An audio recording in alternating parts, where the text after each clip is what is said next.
하나님 감사합니다. 참 힘들고 어려운 일상을 보내고 있지만 그래도 하나님의 말씀을 영원한 소망으로 삼고 있는 주의 백성들이 여기에 있습니다. 여전히 하늘의 문을 열고 하나님의 그 보좌 앞에 나아가는 주의 백성들이 여기에 있습니다. 우리의 소망이 뭐냐고 묻는다면 여전히 하나님을 향한 그 신뢰를 가지고 있는 하나님 백성이 있기 때문이라 주님 앞에 고백할 수 있습니다. 주님이 우리를 버리지 아니하시고 우리와 끝까지 함께 하시며 그 하나님을 향한 그 믿음으로 나아가는 귀한 종들이 여기에 있습니다. 하나님 역사하여 주옵소서. 이 고난의 때에 하나님의 백성들의 그 믿음을 통해서 일하시는 하나님의 넉넉한 은혜와 넉넉한 놀라운 역사를 우리의 삶이 볼 수 있도록 주님 친히 역사하여 주시옵소서. 주의 말씀으로 이 시간 함께 나아갑니다. 주님, 그 말씀이 우리의 삶의 길이 되게 하시고 빛이 되게 하시고 힘되게 하시고 능력되도록 주님 역사하여 주시옵소서. 감사와 찬양을 주님께 올려드리며 이 모든 말씀 우리 주 예수 그리스도의 이름으로 기도하옵나이다. 아멘. 네, 오늘 말씀은 시편입니다. 오늘하고 내일 이제 시편을 두 번 이렇게 말씀을 나누게 되는데요. 사실 이제 목사들에게서 이 시편이라고 하는 이 본문이 그렇게 다루기 쉬운 본문은 아닙니다. 왜냐하면 삶의 오롯이 모든 것들을 다 담아야 되니까요. 조금 더 이렇게 좀 나이가 더 들었으면 참 좋았을 텐데 하필이면 제가 본문을 쓰고 보니까 참 잘못했다는 생각이 갑자기 들었는데 뭐 어떡하겠습니까? 이미 이제 시작은 된 거니까요. 오늘 부제를 보시면 다윗의 시편, 이렇게 다윗의 마스길 이렇게 돼 있는데요. 그 시편의 노래가 150개가 있어요. 150개의 노래 중에서 꽤 많은 노래가 다윗의 시라고 이렇게 불립니다. 다윗의 시라고 하는 말이 히브리어로 르 데이빗 이렇게 돼 있는데 이 르라고 하는 이 형용사가 보통 세 가지로 해석이 되는데요. 여러분 이렇게 구약학 공부하실 거 아니니까 한 두 가지만 얘기를 드린다면 from으로 해석될 때가 있고 of로 해석될 때가 있어요. from이라고 하는 말은 무슨 뜻이냐면 다윗이 직접 지은 것이 아니라 구전되었던 노래들을 집대성했다는 뜻입니다. 여러분 다윗의 직업이 몇 가지가 있었죠. 목자도 있었고요, 군인이기도 했고 왕이기도 했습니다. 근데 하나 잘 모르시는 게 있더라고요. 싱어송라이터의 원조가 누구였냐면 다윗이었습니다. 원래 이제 음악하는 사람이었죠. 참 그 기가 막히게 음악을 만들기도 했고 또 비파 연주자이기도 했던 이 다윗이 전승되어진 노래들을, 구전되어진 노래들을 집대성했을 때도 르 데이빗이라고 쓰는데요. 그러면 직접 지었다라고 하는 오브 데이빗이 되려고 하면 어떻게 되느냐? 오늘 본문에 있는 것처럼 다윗의 마스길이라고 하는 표현뿐만 아니라 어떻게 기록되었는지에 대한 연한을 이 부제로 이렇게 붙여놓습니다. 물론 다윗의 시 중에서 이렇게 부제가 다 안 붙어 있지만 누가 봐도 이건 다윗의 시다라고 생각하는 시들도 곳곳에 드러납니다. 근데 이 시라고 하는 게 여러분 다 이유가 다 있잖아요. 이제 여기 있는 이제 어르신들이 좀 많으시니까 옛날 가수 중에 지금도 활동을 하지만 최백호라고 하는 가수 혹시 기억나시죠? 1980년도에 가을엔 떠나지 말아요. 가을만 되면 딱 노래 부르는 거. 그다음에 이용의 10월 31일 10월의 마지막 밤을 이런 거 다 기억나실 건데요. 이 최백호 아저씨가 불렀던 가을엔 떠나지 말아요 라는 노래를 대부분 어떻게 들으셨나요? 잘 못 들으셨습니까? 이렇게 기분이 다들 안 좋으신 것 같은데 이 노래를 들으면 아마 다 그랬을 거예요. 청년 때 사랑한 연인을 떠나보내고 가을이 아니라 떠나지 말라고 하라고 하는 이 반어법을 그렇게 쓰지 않았나라고 생각했는데 원작자인 최백호 씨는 뭐라고 말씀하셨냐면 19살 때 어머니가 돌아가셨답니다. 어머님이 돌아가셨는데 그 어머님이 가을에 돌아가셨대요. 그 어머니 장례식을 하면서 불현듯 그 어머니의 관을 이렇게 움직여 가는데 마음속에 시처럼 차라리 하얀 겨울에 떠나시지 왜 이 가을에 떠나셨냐라고 하는 마음을 이렇게 묻어놨다고 그렇게 얘기하더라고요. 여러분 오늘 이 시편을 보면 되게 무서워요. 그렇죠? 포악한 자예요. 잠깐 이제 포악한 자 그러니까 내 돈 떼먹고 도망간 놈도 생각날 수 있을 거고 또 이렇게 나 힘들게 하는 사람도 떠오를 수 있을 겁니다. 근데 사실은 여러분 여기에 나오는 이 본문은 어떤 내용을 갖고 있느냐? 사무엘상을 배경으로 삼고 있습니다. 특별히 여러분 사무엘상을 얘기하자면 그런 거잖아요. 하나님께서 이스라엘 왕국을 세우시고 사울이라고 하는 초대 왕을 세우셨으나 하나님께서 다윗의 왕권을 새롭게 하시는 장면들이 사무엘상 전반부를 차지하고 있습니다. 그런데 보통 여러분 우리가 보통 교회에서 얘기를 듣기로는 아이들 보고 공부 열심히 하라고 하잖아요. 저도 이제 아들 녀석이 고등학교 2학년이고 중학교 딸 3학년짜리 딸이 있는데 이렇게 공부 안 하고 앉아 있는 거 있으면 되게 속상하고 힘들지요. 이번 팬데믹 때 보니까 다 똑같은 거예요. 보니까 정말 공부 잘하는 애들이 있어요. 이렇게 막 부모가 말 안 해도 아침 새벽에 일어나가지고 공부하고, 그 다음에 또 큐티하고, 그 다음에 학교 갔다 와가지고 갔다 오자마자 손 씻고 또 공부하고 또 성경 보고, 이런 애가 있을까요, 없을까요? 없다고 생각하시죠? 어딘간 있겠죠. 문제는 우리 집에 없어서 그렇지 어딘간 있습니다. 그러니까 우리 집에 없다고 다 없다고 생각하시면 안 되고요. 어딘간 있을 겁니다. 문제는 우리 집에 없다는 거죠. 우리 집에도 없습니다. 제가 청소년 사역을 30년 했습니다. 한 30년 했는데 정말 전국에 있는 청소년들을 뜨겁게 사랑하는데요, 안 되는 놈이 딱 두 놈 있는데 그 두 놈이 우리 집에 살고 있습니다. 참 어렵죠, 누구에게나. 근데 여러분, 보통 그런 얘기를 하잖아요. 야, 열심히 좀 공부해라. 지금 머리 제일 좋을 때 청소년 집회 가면 그럴 때가 많아요. 나는 이미 공부가 텄다, 손 들어봐라 그러면 꽤 많은 애들이 손을 듭니다. 자, 그때마다 해주는 말이 있습니다. 야, 살아보면 앞으로 머리가 더 안 좋아지지 더 좋아지진 않는다. 여러분, 그렇죠? 세월이 가면 갈수록 나빠지지 좋아지진 않거든요. 제 아내가 지금 공부를 하고 있습니다. 40이 넘어가지고 갑자기 저보고 공부를 하고 싶다 그러더라고요. 여러분, 공부는 엄마 아빠 돈으로 하는 거지 남편 돈으로 하는 게 아닙니다. 근데 굉장히 잘못된 생각을 가지고 공부를 시작을 했습니다. 공부를 시작하더니 뭐 의욕 같아서는 되게 뜨겁죠, 그죠? 뜨겁게 공부를 했는데 볼 때마다 참 날마다 새롭고, 아침마다 일어나서 나보고 그러더라고요. 자꾸 밤에 어떤 미친놈이 자기 책에다 밑줄을 긋는다 이렇게 얘기를 하는데, 왠지 제가 그 미친놈을 많이 본 것 같다는 생각이 좀 들기도 합니다. 어쨌든 시간이 가면 갈수록 공부하는 게 쉽지 않아요. 몸도 마찬가지고. 애들이 너무 답답한 게 그때 조금만 빨리 깨닫고, 그죠? 조금만 더 마음 탁 잡고 공부 열심히 하면 얼마든지 할 수 있을 텐데, 그 시간을 허송하고 있으니까 멱살을 쥐어잡고 그냥 혼을 내고 싶은 마음들이 있는 거죠. 보통 왜 그런 마음이 있느냐, 좀 어릴 때 잘 준비돼서 하나님이 쓰시면 너무 좋을 것 같은 거예요. 이게 스탠다드죠. 때론 보통 하나님은 어떤 법칙에 매이지 않으세요. 이 다윗을 가만히 봐보세요. 저는 왕이 되고 싶습니다. 왕으로 준비를 철저하게 하고 있을 때 하나님께서 왕권을 주신 게 아니에요. 어느 날 갑자기 사무엘이 들이닥쳐가지고 머리다 기름 붓고 인생 꼬인 이야기가 사무엘상이란 말이에요. 참 이야기가 재미납니다. 저는 이런 의문을 갖게 돼요. 목사 아들로 태어나가지고, 하나님은 안 그래도 인생이 복잡하고 힘들어 죽겠는데 왜 더 힘들게 만드냐. 다윗을 왕으로 세울 것 같으면 사울을 왜 세워가지고 힘들게 만드냐고. 여러분, 가끔씩 그런 생각 안 드세요? 그냥 좀 이렇게 반듯한 길 좋아. 그러니까 하나님은 아스팔트를 별로 안 좋아하시는 것 같아요. 이렇게 막 논두렁, 이렇게 둘레길 이런 거 좋아하시고, 그 에베레스트 산 이런 거 좋아하시는 것 같아요. 우리는 별로 안 좋아하는데 말입니다.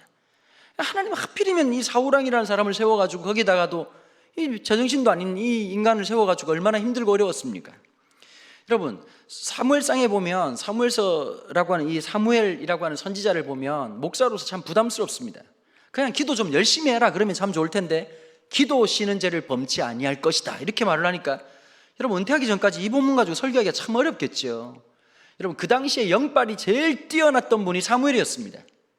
근데 사무엘도 여러분, 날마다 성령 충만한 게 아니라 슬럼프가 찾아왔습니다. 상황적이고 여건적인 문제 때문이었죠. 어떤 상황이었을까요? 사울을 하나님께서 왕으로 세우셨는데 점점 사울이 하나님 앞에 마음을 떠날 뿐만 아니라 그 중심이 무너지고 있다는 걸 보고 있는 겁니다. 여러분, 목회자로 제일 힘든 게 어떤 건지 아세요? 성도들의 무너짐을 보고 있다는 게 너무 고통스럽습니다. 그럼 진짜 그때 좀 하나님 앞에 엎드려야 되고, 이 어려울 때 주님 앞에 좀 나아가야 되는데 점점 무너지고 있는 게 뻔히 보이고 있는 것을 봐야 되는 그 모습이 마치 자녀가 망가지고 있는 모습을 보고 있는 어미의 마음처럼, 아버지의 마음처럼 너무 고통스러울 때가 있다는 거예요. 여러분, 팬데믹이라고 신앙이 떠난 게 아니라 우리의 신앙이 그만큼 물러 터졌기 때문에 그런 겁니다. 여러분, 이런 때일수록 더 하나님 앞에 나아가는 분들이 계시고요, 어려울 때라도 말씀을 붙드는 분들이 계십니다.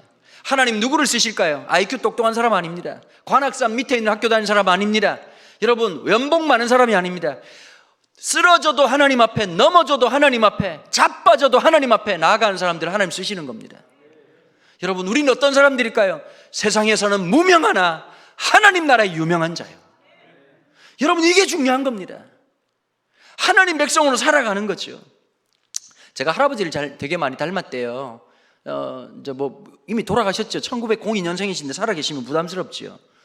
그런데 저희 할아버님이 참 멋쟁이기도 하셨고, 참 말씀을 너무너무 재미나게 잘 하셨어요.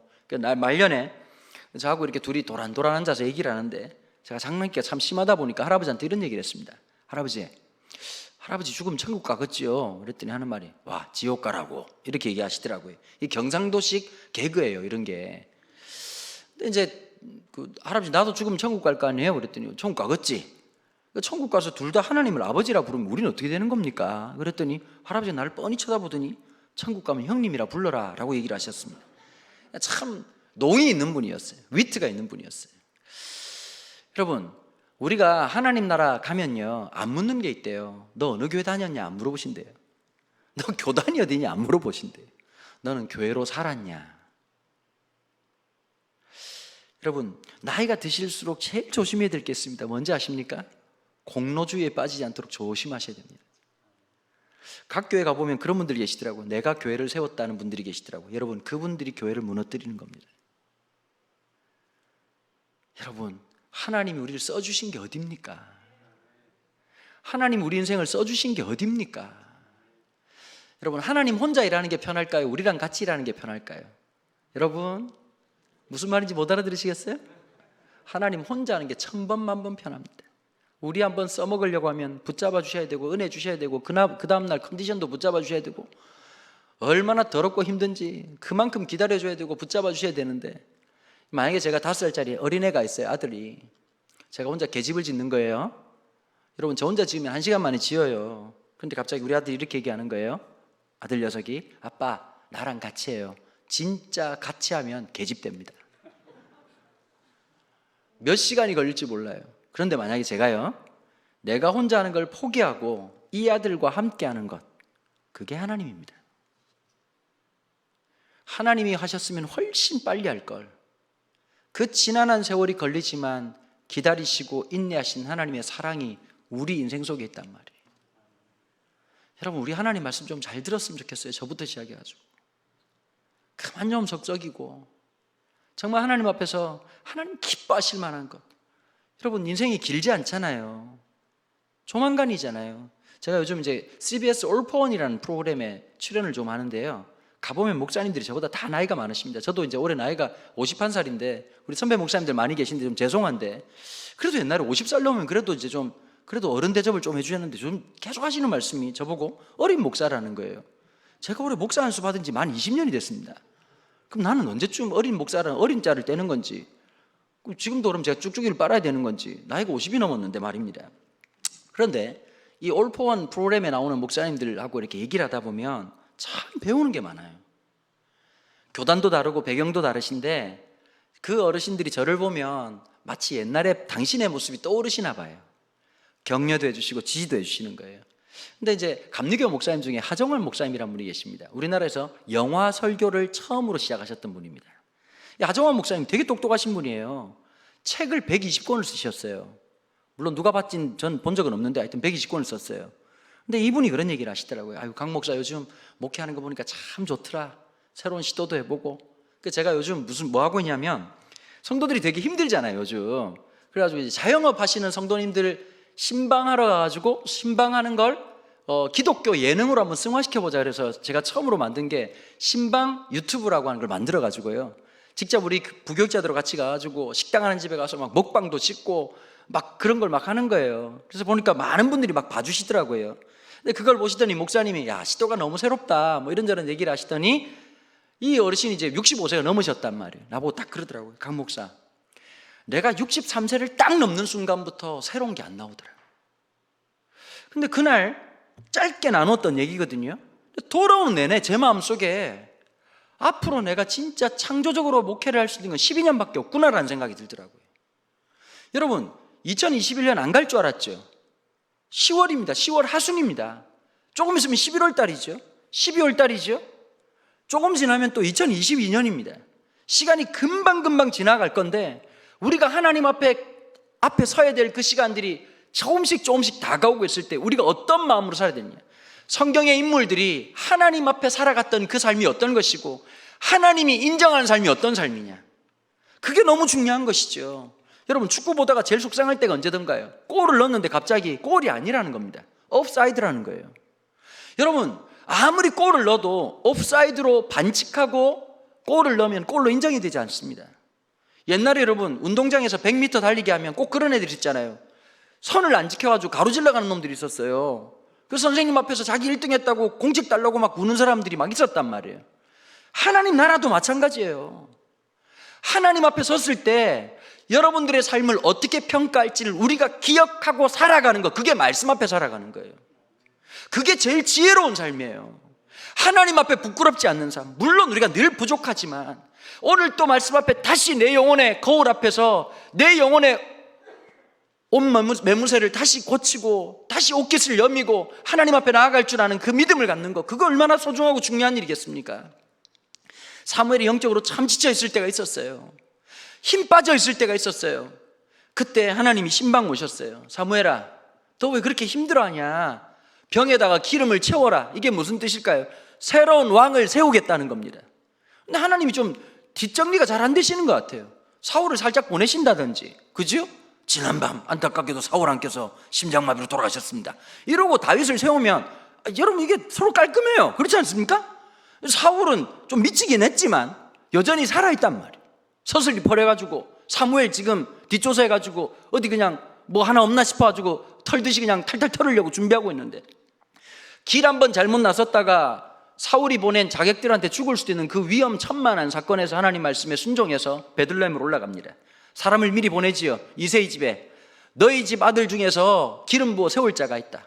그리고 첫째부터 7째 아들까지 데리고 옵니다. 첫째 아들 이름이 엘리압이죠. 너무너무 잘생겼습니다. 여러분, 성경에 보면 잘생겼다고 표현되는 남자가 한 13명쯤 나옵니다. 문제는 여기 아무도 없다는 거죠. 기가 막히게 잘생긴 사람 보자마자 사무엘이 어떻게 하려고 했죠? 기름 부으려고 했습니다. 하나님 뭐라고 말씀하셨습니까? 내가 이미 그를 버렸노라. 요즘 애들식으로 말하면 쓰레기다, 이렇게 얘기하셨단 말이에요. 그러면서 하나님 유명한 말씀하십니다. 사람은 외모로 취하나 나 여호와는 중심을 본다. 여러분, 우리는 중심을 볼 힘이 없습니다. 저 사람 참 좋겠지 라고 생각하지만 참 실망하고 좌절할 때가 되게 많잖아요. 그렇죠? 결혼하고 난 다음에 늘 만족하시는 분 혹시 계십니까? 아니시죠? 눈이 없어도 더럽게 없었구나 라는 생각을 하시죠. 보통 이제 농담처럼 결혼하면 영화를 3개를 찍는데요. 첫 번째, 결혼은 미친 짓이다 라는 영화를 찍는데요. 두 번째 영화는 적과의 동침이라는 영화를 찍는답니다. 세 번째가 굉장히 신학적인 것인데요, 악마를 보았다라고 하는 영화를 찍는답니다. 어쨌든 저쨌든 우리는 사람에게 실망할 때도 있고 좌절할 때도 있습니다. 근데 하나님은 중심을 보시는 거예요. 여러분, 다윗이 온전한 사람이었을까요? 아닙니다. 우리와 별반 다를 것 없는 연약한 사람이었습니다. 그러나 다윗과 우리와의 결정적인 차이는 뭐냐면 아까 말씀드린 것처럼 넘어져도 쓰러져도 하나님 앞이었다는 겁니다. 참 여러분, 그게 너무 중요한 거예요. 저는 저한테 참 복이 뭐냐, 제가 4대째 예수를 믿는 집안에 태어났다는 게 참 복이에요. 그것뿐만 아니라 참 귀한 그리스도인이었던 할아버지 할머니, 아버지 어머니 밑에서 자랐다는 게 너무 큰 축복이더라고요. 저희 할머니, 제가 어제도 저희 교회 설교할 때 얘기했는데 학교에 근처에 가보신 적도 없습니다.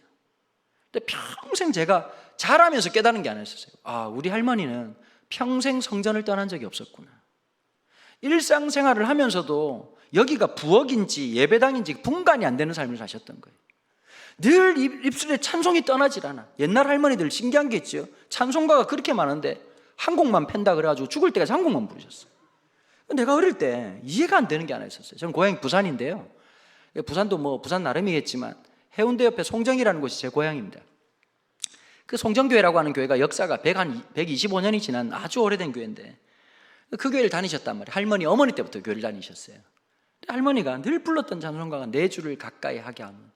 근데 제가 3살 때 4살 때 내 주가 누군지 어떻게 합니까?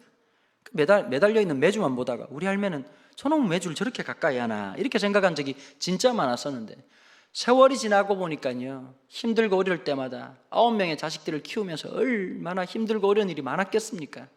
그때마다 이게 밥하는 건지 기도하는 건지 빨래를 하는 건지 예배를 하는 건지 그의 평생에 하나님을 향한 그 마음들.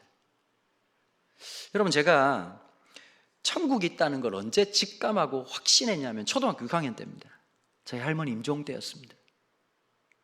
할머니가 뇌출혈로 돌아가시는데 병원에서 오셔가지고 소망이 없다는 얘기를 하고 누워있고 온 가족들이 함께 찬송을 불렀습니다. 저는 처음으로 사람이 죽는 장면을 제 눈으로 봤습니다. 평생 고생만 하시고 화장이라고는 해본 적이 없는 우리 할머니, 시골 안악 같았던 우리 할머니가 임종하시는데요, 초등학교 6학년 제 눈에 그렇게 평안해 보이실 수가 없는 거예요. 야, 죽음이 두려움이 아니라 영광이구나. 천국이라고 하는 게 딴 게 아니라 할머니 얼굴에 임한 게 바로 천국이구나. 여러분, 그리스도인에게 있어야 될 게 있습니다. 우리는 자랑할 게 스펙이 아닙니다. 외모가 아닙니다. 아파트가 몇 평이냐가 아닙니다. 우리의 존재 속에 새겨놓으신 하나님의 영광입니다. 전 여기 있는 모든 분들이, 온라인으로 함께하는 모든 분들이 그런 놀라운 축복을 받게 되기를 간절히 소망합니다. 우리가 너무 천박한 자본주의 한바닥을 살다 보니까 돈이면 다 되는 줄 압니다. 목사님들이 그런 얘기 하시잖아요. 여러분, 돈이 전부가 아닙니다. 그럼 교인들 표정이 어떠냐면, 일단 줘봐봐, 내가 알아서 할 테니까. 이 표정이에요. 근데 여러분, 만약에 돈이라고 하는 게 절대적 기준이면 재벌들이 제일 행복해야 되는 거 아닌가요? 이번에 보니까 제가 그런 것 같아요. 보니까 재벌들도 그렇게 참, 제가 볼 때 좀 불쌍한 것 같아요. 뭐 삼성 이재용 부회장만 해도 그렇잖아요. 아버지가 감옥 안 간 대신에 아들이 다 갔잖아요. 나오자마자 또 2천만 원 벌금 맞으셨다고. 벌금을 왜 맞은지 아세요? 프로포폴 불법 투약 41회로 2천만 원 벌금을 냈어요. 들킨 것만 41번이지. 앞에 1자가 붙을지 2자가 붙을지 누가 합니까? 근데 여러분, 제가 그걸 말하려고 하는 게 아니라 저 부자가 잠을 못 자는구나. 여러분 어떠세요? 우리는 교회 장의자가 참 신비한 마력이 있지요. 앉으면 잡니다. 찬송 시작할 때부터 주무셔가지고 축도 때 귀신같이 일어나는 놀라운 마력을 가지신 권사님들이 많이 계십니다. 지지난주에 제 딸아이가요, 중학교 3학년이라고 그랬잖아요. 스트레이트로 16시간을 잤습니다. 그리고 하루 학교를 쬐습니다. 여러분, 사람이 16시간을 잘 수 있다는 게 저는 놀라웠습니다. 일단 우리 딸의 방광은 위대한 겁니다. 사람이 16시간 자도 한두 번은 깨서 화장실을 가야 지극히 당연한데 우리 딸아이는 전혀 문제가 없었습니다. 허리가 아파서라도 일어나야 될 텐데 제가 갑자기 그러는, 야, 우리 딸 재벌이다. 이재용이 보면 얼마나 부럽겠냐. 주사 한 방 안 맞고 16시간을 스트레이트로 딱 자고 일어나가지고 마치 죽은 나사로 일어나듯이 벌떡 일어나가지고 잘 잤다고 얘기하는데 여러분, 우리 인생이라고 하는 게요, 요즘에 잘 못하지만 교회 밥을 먹잖아요. 예전에 팬데믹 아니었을 때, 코로나 아니었을 때 밥을 먹잖아요. 아마 여러분 어느 교회 있든지 다 밥이 맛있었을 거예요. 근데 찬이 화려하지 않아요. 뭐 국밥 하나에 김치 하나요. 맛있어요. 그렇죠? 너무 맛있었죠? 맛있어서 싸가셨죠? 싸가면 더럽게 맛이 없어요. 왜냐? 함께 하니까 기쁜 거예요. 아무리 좋은 걸 먹는다 할지라도 하나님 나라의 기쁨, 안 믿는 사람들이 이해 못하는 게 있어요. 예수쟁이들은 그놈은 맛도 없는 커피 한 잔 놓고 울었다가 웃었다가 2시간 3시간을 있다는 거예요. 걔들이 우리 이 기쁨을 압니까? 하나님 주시는 하늘의 기쁨을 알겠습니까? 하나님 나라의 영광을 알겠습니까? 여러분, 사람들은 다 스펙을 보는 거예요. 얼마나 내가 잘났냐의 싸움이에요.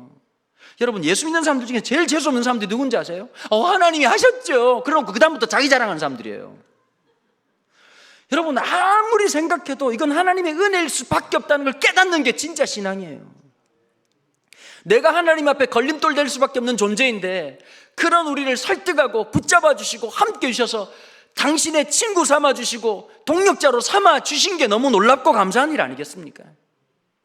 여러분, 이게 은혜죠. 첫째 아들도 지나가고 7째 아들까지 다 지나갔습니다. 사무엘이 묻죠, 이새에게. 야, 아들 더 없냐? 이새가 얘기합니다. 있긴 있는데. 이게 무슨 말일까요? 상태가 안 좋다는 뜻이죠. 여러분, 이번에 연초에 여러분들 늘 말씀과 기도로 살다 보니까 TV를 안 봐서 모르시겠지만 Sing Again이라고 하는 프로그램에서요, 이승윤이라는 가수가 1등을 해가지고 1억을 받았습니다. 좀 알아들어야 무슨 설교를 하죠. 1억을 받았는데요, 이승윤이가 1억을 받은 것 때문에 놀랍기도 했지만, 노래 가창 실력도 대단해서 놀랍기도 했지만, 그의 아버지가 이재철 목사님이란 것 때문에 기독교에서 굉장히 놀랐습니다. 이재철 목사님이 통합측 목사님이시죠. 장로교 통합측 목사님이신데 주님의 교회 담임 목회를 하기도 하셨고 100주년 기념교회 담임 목회하시다가 지금은 이제 은퇴하시고 그 경남 거창에 내려가셔가지고 거기서 이제 노후를 보내시고 계시는데, 왜 놀랐느냐? 여러분, 이재철 목사님이 완벽주의자로 엄청 알려지신 분입니다.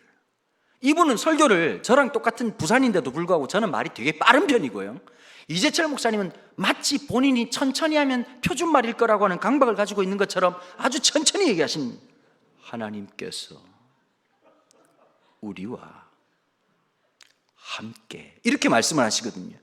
근데 이분이 원고를 얼마나 정확하게 쓰시냐면 토시 하나 안 빠지고 다 쓰시는 분이에요. 더 놀라운 사실은 원고를 100% 암기하고 올라가신다는 겁니다.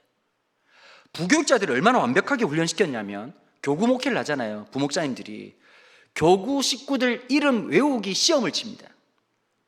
떨어지면 외울 때까지 집에 안 보내요. 그러니까 여러분, 우리 업계에서는 그렇게 좀 이렇게 악명이 좀 자자하기도 하신 부분이 있었거든요. 완벽주의자였어요. 그런데 그 아들이 딴 딸아였다는 게 너무 충격이에요. 여러분, 이승윤 씨가 노래 불렀다고 제가 평가하는 게 아니라, 여러분, 노래 불러서 돈 벌러 가면 무슨 장르를 해야 될까요? 트로트 불러야 됩니다. 그런데 이승윤이라는 가수는요, 음악 장르가 굉장히 창의적이긴 하지만 돈 못 벌 장르만 노래를 불러요. 여러분 한번 생각해 보세요. 아들이 하나 있어요. 여러분 듣기만 해도 슬프시죠? 아들이 하나 있다는 얘기만 해도. 근데 그 아들이 35살 처먹도록 직장도 없이 뒷방에 앉아가지고 기타만 튕기고 있다. 그럼 어떤 마음이 들겠어요? 갈라디아 2장 20절을 실천해야 되겠구나, 십자가에 못 박아야 되겠구나, 이런 생각이 들지 않겠습니까? 35살까지 기타 튕기고 앉아 있었단 말이에요.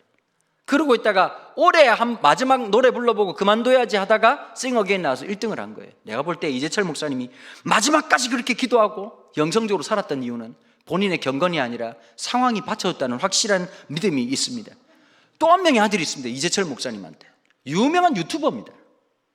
여러분 요즘 유튜버라 그러면 애들한테 막 뜨는 직업이지만 어른들 입장에서는 직장도 없이 컴퓨터 앞에서 뭐라 쭝얼쭝얼대고 있는 미친놈을 얘기합니다. 얼마나 아버지가 속이 탔겠습니까? 여러분 다윗이 아버지가 볼 때는 어땠을까요? 지금 부족국가 시대예요. 날마다 전쟁이에요. 전쟁할 때는 여러분 싸움을 할 때 중요한 게 있어요. 객기가 있어야 돼요. 두려움이 없어야 돼요. 그렇지 않아요? 상대방을 불쌍히 있는 거 없어야 돼. 그냥 창으로 찌르고 칼로 찔러야 돼. 여러분 아까 말한 것처럼 다윗은 아티스트예요. 감성의 폭이 너무 많은 거예요. 그러면 너무 갑자기 어느 순간 감성적으로 되면 저놈을 죽여라! 그런데 갑자기 마음속으로 자도 아빠가 있겠지? 여러분 칼로 어떻게 찌르겠냐? 창을 찔러라! 아플 텐데. 아버지가 볼 때는 전혀 이상한 놈이었단 말이에요. 그런데 하나님이 다윗을 선택하셨어요. 하나님은 참 우리를 선택한 것만 봐도 알겠죠, 그죠? 세상에 똑똑하고 잘난 사람들 선택 안 하시고 우리를 선택하신 거 보면 참 놀랍지요. 고린도전서 1장에서 고린도 교인을 향해 사도 바울이 이렇게 얘기합니다. 세상에 미련한 것을 택하사 세상에 지혜로운 것을 부끄럽게 하신 하나님. 헨리 나우엔이라고 하는 영성신학자가 있었습니다. 하버드와 예일에서 교수생활을 하셨던 분이죠. 근데 그분이 마지막 죽으실 때 유언으로 남긴 말이 있습니다. 바로 그 말씀을 내 관 위에 꼭 올려달라고 부탁합니다. 하버드와 예일의 박사학위를 가지고 교수로 생활했지만 스스로를 미련한 자, 하나님이 선택하신 미련한 자라고 고백할 줄 아는 게 그리스도입니다. 여러분 나의 나 된 것이 하나님의 은혜라고 하는 그 고백을 갖고 있는 것, 그게 진짜 그리스도인이죠. 여러분 다윗이 머리에 기름 붓고 난 다음에 일상은 전혀 달라지지 않았습니다. 이번 팬데믹 때 누가 돈을 제일 많이 벌었을까요? 제가 보니까 딴 데가 아니라 배달 플랫폼이 돈을 제일 많이 버는 것 같습니다. 배달의 민족이라고. 저희 동네 그 조선족 중에 한 분이 원탑인 분이 계시는데 한 달 배달료로 받으신 월급이 850만 원을 찍었다는 얘기를 들었습니다. 그러니까 누가 물어봤대요. 850만 원 하려고 하면 어떻게 되냐 하니까 숨만 쉬고 배달만 하면 된다 이렇게 얘기를 하셨답니다. 한국 분이 열심히 흉내냈는데 450만 원 하다가 과로사로 죽을 뻔했다는 얘기를 하시더라고요. 850만 원 벌기가 쉽지 않은 거죠. 근데 가만히 여러분 성경에 보면 배달의 역사는 사무엘상에 기록되어 있습니다. 이새의 아들 3명이 군대 잡혀가 있었는데 아마 배급이 시원찮았는지 아버지 이새가 형님들 도시락 갖다 주라고 하는 배달 최초의 역사가 사무엘상에 기록되어 있습니다. 아버지의 따뜻한 가슴까지 배달했던 이 다윗의 모습, 우리가 앞으로 브랜드 하나 만드는 게 좋을 것 같습니다. 다윗의 후손들, 아버지의 따뜻한 가슴까지 배달해 드립니다. 전쟁터도 불사합니다. 갔다가 누구를 만나죠? 골리앗을 만납니다. 이 골리앗 이 아저씨가 40일 동안 근무를 하셨습니다. 아침 저녁 하루에 골리앗 쇼타임 2번 하시면서 80회 공연을 하셨는데 그 내용은 이러했습니다. 이스라엘 하나님을 비방하고 이스라엘 군대를 비방하는 내용이었습니다. 여러분 그런데 참 놀랍지요? 40일 동안요 골리앗이 그렇게 소리를 질러댔는데 물리적으로 죽인 사람은 한 명도 없었습니다. 그런데 성경에 보니까 뭐라고 표현하고 있죠? 이스라엘 백성들의 마음이 물처럼 녹았다라고 표현하는 겁니다. 여러분, 세상은 우리에게 주는 게 딱 하나입니다. 두려움입니다. 공포입니다. 근데 여러분, 이거 하나 아셔야 됩니다. 우리는 그 두려움과 공포 속에 살아갈 사람들이 아니라 죽음도 뛰어넘는 그리스도의 부활을 믿는 사람들이라는 뜻입니다. 제가 오늘 장례식을 하다 왔는데요, 장례식 설교하면서 제가 꼭 하는 메시지가 있습니다. 기독교는 역설적 종교입니다. 역설의 종교입니다. 역전의 종교입니다. 가장 슬픈데 거기서 부활의 가장 큰 영광을 보는 겁니다. 여러분, 이게 기독교입니다. 제가 이제 발인 예배 앞두고 그런 얘기를 했거든요. 하나님, 이 가정이 영결식, 영원한 결별식이 아니라 천국 환송 예배가 될 수 있도록 축복해 주십시오. 그게 하나님 백성이에요.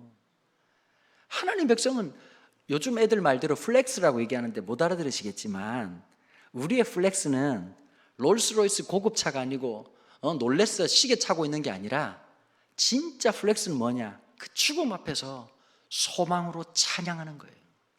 하나님을 바라보는 거예요. 다윗이 딱 그 고백을 했죠. 여러분, 인생 살아가시다 보면 골리앗이 되게 많이 있죠, 그렇죠? 홍해 같은 문제 진짜 많죠. 그럴 때마다 어떤 생각 드세요? 아이고, 내 팔자야, 나는 왜 이런 문제를 늘 만나냐? 내가 부모를 좀 잘 만났더라면 이런 문제가 없었을 텐데, 그놈은 돈 좀 많았더라면 이런 문제가 없었을 텐데, 그런 생각 혹시 안 하셨습니까? 그때 공부 좀 열심히 했더라면 내가 이 고난을 안 당했을 텐데. 제가 아는 분 중에요, 대학 졸업하고 난 다음에 회사에 들어가지고 죽으라고 이래가지고 39살에 대기업의 간부가 됐습니다. 이사로 올라갔습니다. 여러분, 39에 이사가 됐다는 건 퇴근이 없었다는 뜻이죠. 목숨 걸고 직장인을 하신 분입니다. 진짜 그 장로님이 열정적인 분이셨거든요. 그런데 문제가 뭐냐면, 여러분, 임원은 계약직입니다. 2년 3년짜리 단기 계약직입니다. 39에 이사를 달았는데 3년 뒤에 옷을 벗었습니다. 그런데 자기가 가만히 생각을 해본 거죠. 분석을 했겠죠, 여러분. 이분이 원래 증권 쪽에, 분석 쪽에 있었으니까요. 본인이 분석한 게 뭐냐? 이분이 소위 말하는 스카이를 나오지 않았습니다. 본인의 결론은 뭐였냐면, 내가 스카이를 나오지 않았기 때문에 더 이상 오랫동안 임원을 못했다는 결론을 갖게 되고, 아이들을 죽어라고 공부를 시켰습니다. 진짜 올인해가지고 그놈은 관악산 밑에 한번 넣어보려고, 신촌 쪽으로 한번 넣어보려고, 안암동에 한번 넣어보려고 진짜 발악을 하면서 열심히 했습니다. 여러분, 인생을 볼 때요, 진짜 신앙은 뭔지 아세요? 그 삶에 대한 해석이 어떠한지를 보면 그 사람의 신앙을 알 수 있습니다. 우리가 가방끈이 짧아서 그렇게 됐다고 생각하십니까? 돈이 없어서 그렇다고 생각하십니까? 가족이 시원찮아서 그렇다고 생각하십니까? 여러분들 삶에 하나님은 어디에 계셨습니까? 여러분, 예배당만 오면 주여 주여라고 하는데, 여러분들 일상생활 속에 여러분들을 설명할 수 있는 하나님은 어디에 계셨습니까? 여러분들의 과거를 설명할 수 있는 하나님은 어디에 계셨습니까? 여러분들의 오늘을 설명하신 하나님은 어디에 계십니까? 여러분, 우리가 사도신경 주기도문을 외웁니다. 그렇죠? 사도신경 주기도문을 외우는데 중요한 것이 하나 있습니다. 캐톨릭과 우리 이 개신교와의 가장 결정적인 교회론의 차이가 하나 있습니다. 캐톨릭이 좀 무식해요. 제가 이 말할 때만 좀 무섭긴 한데요, 신부들이 날 죽일까 봐 무섭긴 한데, 얘네들 되게 무식한 놈들입니다. 베드로전서 12장 12절에 보면 예수님이 물으시죠. 사람들이 날 누구라고 하느냐? 그랬더니 제자들이 이런저런 얘기를 합니다. 혹은 엘리야라고 합니다. 선지자라고 얘기합니다. 근데 예수님께서 갑자기 뼈 때린 얘기를 하시는 거죠. 너희는 나를 누구라고 하느냐? 맨날 틀려가지고 욕 듣던 반장 베드로가 그날따라 컨디션이 좋았는지 이런 얘기를 합니다. 주는 그리스도시요 살아계신 하나님의 아들이시니다. 예수님도 깜짝 놀라셔가지고, 바요나 시모나, 그것을 알게 하는 것은 너희 혈육이 아니다. 이걸 요즘식으로 하면 네 머리에서 나온 게 아니다, 이런 뜻입니다. 성령께서 알게 하신 것이다. 그리고는 무슨 약속을 하셨냐면, 두 가지 약속을 하셨습니다. 내가 너 위에 내 교회를 세우겠다는 약속을 하셨습니다. 또 하나는 너에게 권세를 줄 것인데, 땅에서 매면 하늘에서도 매일 것이요, 땅에서 풀면 하늘에도 풀릴 것이라고 하는 얘기를 하셨습니다. 자, 요 두 골자를 가지고 만든 게 하나 있죠. 캐톨릭에서는 초대 교황을 누구라고 생각합니까? 이 정도 얘기하고 못 맞추면 여러분들 신앙이 없는 게 아니라 뇌에 문제가 있는 겁니다. 베드로입니다. 그래서 여러분, 로마 바티칸에 가면 있는 성당 본점이 있죠. 그걸 성 베드로 성전이라고 얘기합니다. 여러분, 근데 사실 좀 불안한 게 있죠. 내가 너 위에 교회를 세우겠다고 했는데 캐톨릭은 어떻게 생각했느냐? 너 위를 누구라고 봤을까요? 베드로이라고 본 거예요. 베드로라는 사람 위에 있는 거예요. 여러분 혹시 바티칸 성당 가보신 분 계세요? 성베드로 성당. 성베드로 성당 중간에 뭐가 있어요? 베드로의 무덤이 있어요. 이 무식한 놈들이 베드로를 묻어놓고 거기다 교회를 놓는 거예요. 부활하기도 겁나 힘들 것 같아요. 여러분 우리 개신교는 그렇게 보지 않습니다. 너 위에라고 할 때 너를 뭐로 보는 거죠? 베드로의 신앙 고백으로 봅니다. 여러분 사도신경을 주기도문을 아무리 잘해온다고 믿음이 좋은 게 아닙니다. 진짜 신앙 고백은 여러분들의 과거를 설명하는 것이고 여러분들의 오늘을 고백하는 것이고 여러분들의 내일을 의탁하는 것입니다. 여러분 이런 건 쓰십시오. 이렇게 명언이 나오면 쓰십시오. 여러분 이게 신앙입니다. 그런데 왜 하나님은 종족을 사라져버리고 내 열심과 내 열정만 보이십니까? 그러니 마지막 진짜 무서운 이단은 공로주의입니다. 그리스도의 십자가가 보이지 않고 내가 한 것이 보인다면 그것만큼 위험한 게 없다는 것이지요. 자, 골리앗 앞에서 사람들이 다 마음이 녹았습니다. 다 도망갔습니다. 잘난 사람도 뛰어난 사람도 다 도망갔습니다. 근데 하나님이 원하셨던 대답은 딱 하나였거든요. 하나님이 원하셨던 정답은 딱 하나였거든요. 하나님은 어떤 분이신가? 이 골리앗보다 크신 하나님, 그런데 놀랍게도 정규군이 아닌 아버지가 갖다 주라고 배달꾼이었던 이 소년 다윗, 그 소년 다윗이 정확하게 이 대답을 외쳤습니다. 여러분 이 팬데믹 때요 진짜 중요한 게 있어요. 누가 진짜 믿음 있는 사람인지 일대 아는 거예요. 이 하나님의 사람들을 통해서 주님의 역사가 드러나는 거예요. 하나님의 사람들을 통해서 그 역사가 드러나는 거예요. 여러분 믿음으로 살아갈 때 달라지는 게 하나 있습니다. 시선과 시각의 변화가 있습니다. 하나님의 말씀이 탁 들어올 때, 여러분 그래서 우리가 늘 말씀으로 살아가야 돼. 안 그러면 성격적으로 살아가고 기질대로 살아가고 성질대로 살아가는 거예요. 여러분 비관적인 사람은 늘 비관적이야. 그렇지 않던가요? 만날 앉아가지고 제일 기분 나쁜 사람들, 이런 사람들 맛있는 거 먹으러 갔어. 그럼 야 맛있지 않니? 너무 맛있다. 야 어떻게 이렇게 맛있을 수 있어? 이런 사람들하고 있으면 내가 밥을 사도 기분이 좋아요. 맞아요 안 맞아요? 그런데 꼭 이런 인간들이 있어. 맛있지 않니? 지난번 그 집이 더 나았던 것 같아. 돈도 안 내면서 그런 말을 하면 눈가리 확 찌르고 싶은 마음이 들어요. 어딜 가도 부정적인 사람이었어. 좀 뭘 하면 좀 기쁘고 즐겁고 파이팅. 여러분 사람 불러놓고 지금 분위기가 안 좋아요. 여러분 분명히 남양주라고 했는데 남양주는 남양주인데 살짝 아닌 것 같은 느낌이 들었어요. 남양주가 이렇게 뭔지 처음 알았어요. 내가 숙소를 처음 찍어줬는데 포천이더라고요. 여러분 동탄에서 포천은 부산 가는 게 더 빠를 수도 있습니다. SRT 타면 2시간 만에 갈 수 있는 곳이 부산인데 여러분 사람 이렇게 불러놓고 여러분 집에 있는 우환을 꼭 저한테 표시할 필요 없지 않습니까? 여러분 좀 파이팅 있는 사람들이 있어야 되고 그죠? 그런 즐거운 사람들이 있어요. 내일은 좀 많이 오시길 바랍니다. 좀 이렇게 기분 좋으신 분들이. 여러분 반면에 또 어떤 사람이 있을까요? 너무 이성적인 사람들이 있어요. 여러분 교회에서 너무 이성적인 분만 있으면 예배당 못 짓습니다. 누군가는 에라이 모르겠다 하고 해야 하는 사람이 있고 그런 분들 꼭 계시잖아요. 성령을 빨리 받는 분들이 있어요. 은혜를 빨리. 주님이 말씀하셨습니다.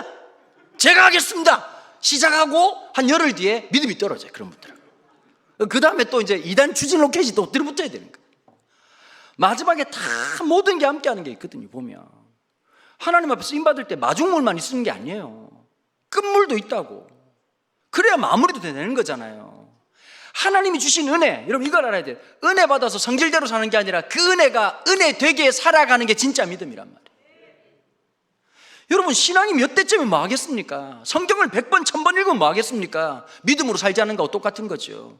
여러분 길거리 가다 그럴 때 있잖아요. 3대째 국밥집 들어갔어요. 맛을 딱 보는 순간 엊그제 시작한 느낌이 나. 그럼 그 창피한 거예요. 태권도가 5단이래요. 제가 벽돌을 부수겠습니다. 이러는데 손이 부러졌다. 여러분 그 창피한 거예요. 웃지 마세요. 네 얘기예요. 우리 얘기예요. 신앙생활을 했다. 여러분 제가 얘기하잖아요. 기독교 4대 집안에 태어났어요. 요즘 제가 마음속에 이런 게 있어요. 난 진짜 책임의식이 많은 놈이다. 1대보다 4대가 훨씬 누리는 게 많아요. 받은 혜택이 많아요. 혜택이 많다는 건 숙제가 많다는 뜻이에요. 똑바로 살아야 된다. 하나님의 기쁨이 돼야 된다. 하나님이 원하신 대로 살아가야 된다.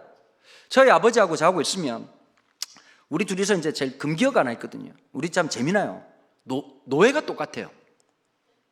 아버지랑 저랑 노예가 똑같아요. 가끔씩 이게 불법이긴 한데 제가 늦게 가면 대출도 해주십니다. 좀 재미난 장면인데, 저희 아버님하고 같이 있으면 둘이 잘 안 맞아요. 첫 번째, 정치 성향이 전혀 안 맞아요. 저희 아버지는 자꾸 이제 공산당이 쳐내려온다는 얘기 계속 하시고 그래서 우리 정치 얘기를 잘 안 하는데, 저희 아버님이 분명히 보면 정치적으로는 우파예요. 그런데 신앙적으로는 좌파라. 나보고 늘 하는 말이 있어요. 목사가 똑바로 해야 된다. 그럼 늘 하시는 말씀이 마지막까지 주님 신뢰해야 된다. 하나님 두려워하는 마음 잊지 말아야 된다. 마지막까지 하나님을 두려워하는 마음을 가져야 된다. 여러분, 하나님 앞에서 이 마음을 갖는 것, 하나님이 전부인 사람. 그래서 여러분, 그리스도인들은 두 가지가 있어요. 하나님을 향한 두려움과 이 세상을 향한 거룩한 무모함. 쓰세요. 하나님을 향한 두려움과 이 세상을 향한 무모함. 이게 믿음이에요. 에라이 모르겠다, 이 정신이 있어야 돼요. 하나님을 무섭게 두려워하면서 동시에 그 하나님을 두려워하는 깊이만큼 뭐가 있냐면 믿음이 발현되는 거거든요. 하나님에 대한 두려움에 대한 깊이만큼 삶에서 능력으로 하나님께서 드러내신단 말이에요. 다윗이 잘나서가 아니에요. 경력이 많아서가 아니에요. 여러분, 제가 다윗 입장을 생각해 봤거든요. 사람들이 왜 골리앗이 무서웠을까요? 겁나 컸거든요. 키가 2m 80이야. 우리 교회 부교육자들이 6명인데 농담으로 우리 교인들이 그래요. 목사님, 우리 교회 목사님들은 피지컬로 뽑는 것 같다고, 등치 보고 뽑는 것 같다고. 우리 부목사님이 키가 186이에요 몸무게 110kg. 그 다음에 한 분이 191이에요 근데 이번에 0.5가 컸다는 거예요. 이게 무슨 소리냐, 네가 나이가 몇 살인데 그랬더니 살이 쪘더니 발이 부어가지고 191.5가 됐다는 거예요. 191.5에 몸무게가 115kg예요 그리고 남자 전사님 제일 작거든요.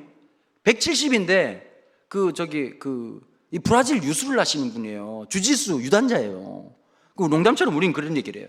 우리는 신천지를 물리치지 않는다. 죽인다. 걸리면 죽인다. 근데 여러분, 191짜리 우리 목사님이 사회 보다가 제가 키가 176이거든. 그렇게 난쟁이 똥자루는 아니에요. 그런데 190 앞에 가면 내가 왜 이렇게 작아 보이고 왜소해 보이는지. 근데 여기다가 1m를 더 얹었다고 한번 생각해 보세요. 어마무시한 사람인 거죠. 사람들이 다 떨었다고. 그런데 믿음의 눈으로 하나님의 크심을 바라보고 다윗이 딱 나갔는데 봤겠지. 물맷돌을 들고 실부를 봤겠지. 와, 새끼 겁나 크네, 더럽게 크네. 그런데 물맷돌을 맞춰야 되는 입장에서 보면 관역이 크다는 건 아마 이렇게 생각했을 것 같아요. 대충 던져도 맞겠다. 여러분, 이게 믿음이에요. 세상이라고 하는 데가 대단해 보이고 똑똑한 것 같지만 똑같습니다. 아무리 부자도 10시간 공복 지나면 배고픕니다. 인생이라고 하는 게 내 힘, 내 계획대로 다 될 것 같지만 되지 않는 게 인생이지 않습니까? 인생의 주인 되신 주님이 우리와 함께 하신다면 우리가 뭘 두려워하겠습니까? 그걸 바라봐야 되는 거예요. 교회들마다 숫자가 떨어졌다고 두려워합니다. 여러분, 하나님의 나라의 역사의 특징이 있어요. 쪽수로 일하신 적이 없다는 거예요. 하나님은 수학이 안 되시는 분이에요. 기드온이 2만 명을 데리고 왔다고, 나팔을 불러서 2만 명을 불렀는데 미디안 군대는 13만 5천 명이요. 그러면 13만 5천 명이면 뭐라고 연설을 해야 될까요? 내가 기드온이면, 여러분, 비록 우리가 2만 명이지만 우리가 다시 한 번 더 열심히 사람들을 모은다면 2만 명이 3만 명이 될 것이고 3만 명은 5만 명이 될 것이며 언젠가 우리도 13만 5천이 되는 놀라운 이직. 여러분 가십시오. 데리고 오십시오. 살아있는 놈이라면 다 끌고 오십시오. 우리는 할 수 있는 민족입니다. 지금부터 출발. 이렇게 해야 맞겠지요. 근데 하나님이 갑자기 아바타처럼 귀에다가 뭘 하나 꽂아 놓으시더니 내가 말하는 대로 얘기를 하라는 겁니다. 여러분, 하나님이 주시는 말씀 아멘 하고 받았는데 갑자기 말하기가 겁나 힘든 거죠. 숫자가 너무 많다. 여러분, 13만 5천 명과 2만 명을 구분 못하시는 하나님, 그 수학을 못하시는 거예요. 갑자기 너희들 중에 두려웠다는 자들은 집에 돌아가라. 여러분, 10,000명이 돌아갔어요. 여러분, 돌아간 놈이 똑똑한 놈들일까요? 멍청한 놈들일까요? 겁나 똑똑한 놈들입니다. 이 싸움이 될지 안 될지 금방 계산한 사람들이 누가 남았을까요? 제가 볼 때 순박하고 착한 사람들, 충청도 사람들. 금방 뭐라 그랬디야? 자들은 왜 가는겨? 몰로 시방 가만히 있으랴. 나중에 300명을 뽑아요. 제일 잘못된 해석, 300용사. 성경 어디에도 용사란 말이, 아니 한 놈이라도 쑤셔야 무슨 용사가 나오지. 한 일이 없어요. 한 거라고는 항아리에 횃불 들고 와가지고 하나님을 위하여, 기도원을 위하여, 이것밖에 한 게 없어. 하나님은 쪽수로 일하신 적이 없어요. 믿음으로 일하시는 거예요. 우리의 작은 믿음이 발현될 때 거기에 놀라운 영적인 나비 효과가 시작되는 거예요. 여러분, 골리앗을 죽였어요. 골리앗이 죽을 때 전설 같은 얘기를 했다 그러죠. 무슨 얘기를 했냐면, 골리앗 죽으면서 나 뒤에 나랑 똑같은 놈 3만 명 있다? 이러고 죽었대요. 자, 얘네들은 번호표도 안 뽑고 그렇게 우리를 찾아와요. 고난의 이름으로 찾아오고. 여러분, 제가 작년에 개척을 했거든요. 그랬더니 많은 분들이 그러시더라고요. 왜 코로나 때 개척을 했냐? 여러분, 시간을 정확하게 얘기해야 됩니다. 제가 개척을 먼저 하고 코로나가 온 겁니다. 우리 업계 관행상, 저희 아버지도 개척을 3번 하셨는데, 우리 업계 관행상 아버지 목사님이 고생을 하면 아들이 잘 되는 게 일반적인 우리 업계의 관행입니다. 근데 하나님께서는 그 관행을 보기 좋게 깨뜨리시고 아들도 개척을 시키셨습니다. 여러분, 9명으로 출발했거든요. 9명으로 우리 식구랑 제자 몇 명하고 9명 출발했습니다.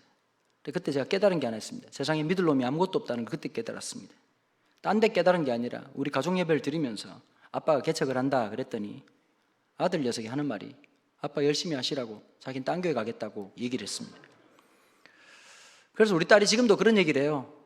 우리 교회 1호 성도는 자기다, 이렇게 얘기하면서. 근데 여러분, 제일 힘들었던 게 뭐냐면, 성도들 때문에 힘든 게 아니고 다른 것 때문에 힘든 게 아니라 내 안에 믿음 없음 때문에 제일 힘들었습니다. 저는 개척교회에 대한 로망이 1도 없는 목사였거든요. 여러분, 혹시 부산 놀러 가보셨어요?